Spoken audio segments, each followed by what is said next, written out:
tous, c'est Antoine d'On Parle Foot. Aujourd'hui on se retrouve pour une nouvelle vidéo.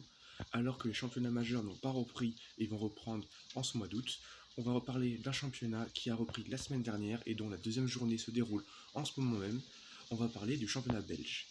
Donc on connaît le championnat belge pour ses équipes majeures comme le FC Bruges, Anderlecht ou encore Genk.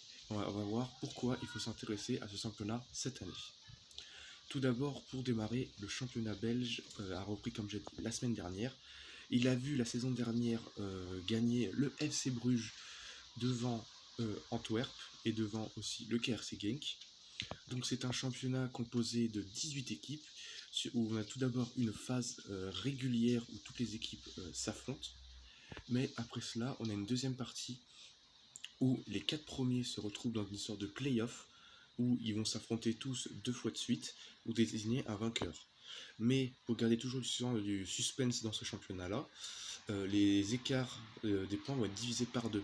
Donc si on prend l'exemple, le FC Bruges, s'ils ont 10 points d'avance à la fin de la journée, à la fin de la phase régulière du championnat, ils n'auront plus que 5 sur leur deuxième.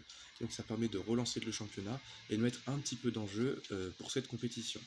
Ensuite, du 5e au 8e, on a ensuite un deuxième championnat qui démarre aussi pour eux. Il va permettre de savoir qui va aller en Europa Conference League, donc la nouvelle compétition qui a été créée par l'UEFA cette année.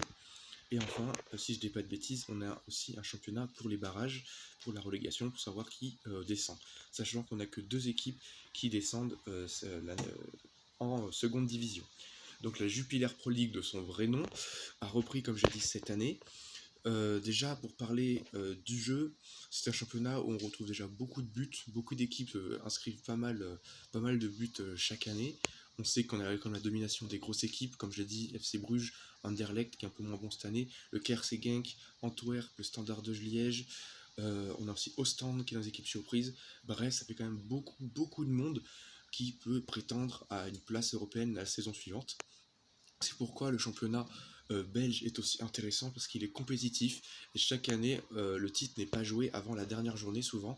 On l'a eu la saison passée avec le FC Bruges qui dominait le championnat et qui a perdu tous leurs matchs de la phase de playground, playoff, et ils ont vu leurs poursuivants les rattraper et ils se sont imposés à la dernière journée pour leur permettre de remporter le championnat. Ensuite, on l'a vu par exemple à l'heure où je tourne cette vidéo, donc je tourne juste avant de vous la poster. Hier soir a eu lieu le match entre le KRC Genk et Ostende.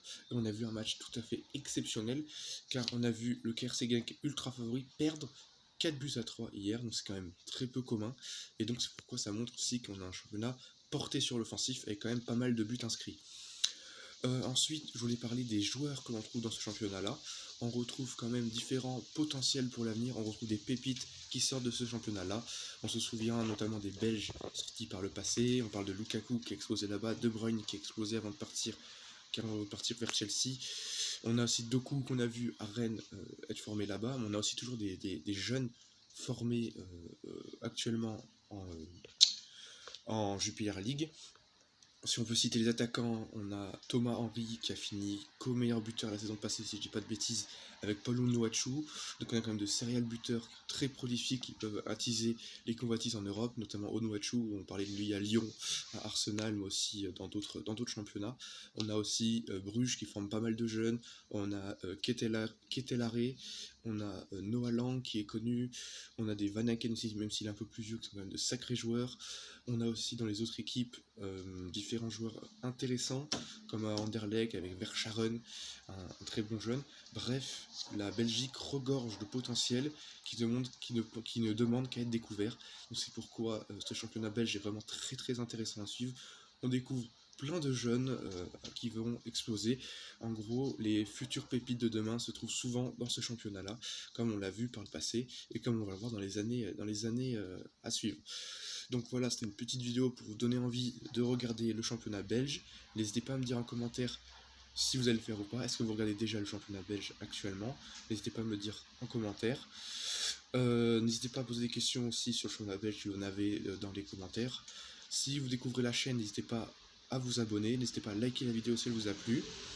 On va se retrouver dimanche pour une prochaine vidéo sur Sora. Portez-vous bien. C'était On Parle Foot. À bientôt.